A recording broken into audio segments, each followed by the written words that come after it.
Assalamualaikum, welcome to my YouTube channel. Today we will discuss about the most important concept in chemistry, that is about atom. Atom जो है वो एक सबसे छोटा यानी smallest particles होता है एलिमेंट का, जो किसी भी मैटर की जो केमिकल प्रॉपर्टीज़ हैं उनको मेंटेन रखता है। एटम जो है वो बिल्डिंग ब्लॉक्स ऑफ मैटर होते हैं, ठीक है। हमारे इर्द गिर्द मौजूद कायनात में हर चीज़ जो है वो एटम से मिलकर बनी होती है, इवन कि हमारी बॉडी भी। अब चलते हैं एटम के स्ट्रक्चर की तरफ कि स्ट्रक्चर क्या है एटम का। Every atom is made up of 3 सब atomic particles, proton, neutrons and electrons. Her atom जो है वो 3 सब एटॉमिक पार्टिकल्स से मिलकर बना हुआ होता है, जो कि प्रोटॉन्स, न्यूट्रॉन्स और इलेक्ट्रॉन्स हैं। देखें, जैसा कि प्रोटॉन्स है, वी नो के प्रोटॉन्स कौन से होते हैं, वो कैरी करते हैं पॉजिटिव चार्ज को। यहाँ पे जैसे कि पिक्चर में दिखाया जा रहा है कि जो प्रोटॉन्स होते हैं वो न्यूक्लियस, एटम के न्यूक्लियस में मौजूद होते हैं। न्यूट्रॉन्स को देखा जाए तो न्यूट्रॉन्स पे कोई भी चार्ज नहीं होता है, लेकिन ये फिर भी एटम के न्यूक्लियस में ही मौजूद होते हैं।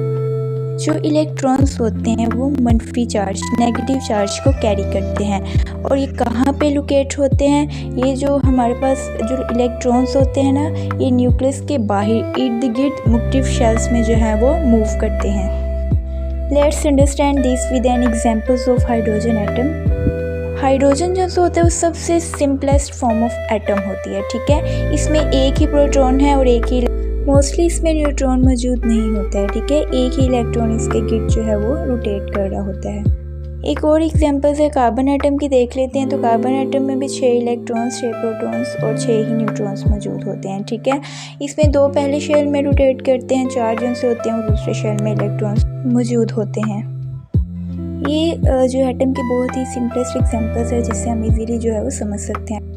जैसे कि हमारे कायनात में हर चीज़ जो मौजूद है वो एटम से मिलकर बनी हुई है, चाहे वो पानी है, इंसान है, जो भी है इंसान, ह्यूमन बॉडी भी जो है वो मिलियंस, अरबों खरबों एटम से मिलकर बनी हुई होती है, ठीक है। अगर वाटर को देखें तो वाटर में भी हाइड्रोजन और ऑक्सीजन एटम जो होते हैं उनसे मिलकर बने। अगर हम पौधों को देखें तो पौधों में भी carbon dioxide, oxygen, nitrogen oxide, ये वाले सब जो एटम्स होते हैं ये मौजूद। अगर हम ज़मीन को देखें तो ज़मीन में मौजूद हर चट्टान, हर पत्थर, जो भी चीज़ें हैं ना, सॉइल जितनी भी हैं, ये सब एटम से मिलकर बनी हुई होती है। तो ये था हमारा आज का टॉपिक एटम के बारे में। मैं उम्मीद करती हूँ कि आपको अच्छे से समझ आ गई होगी।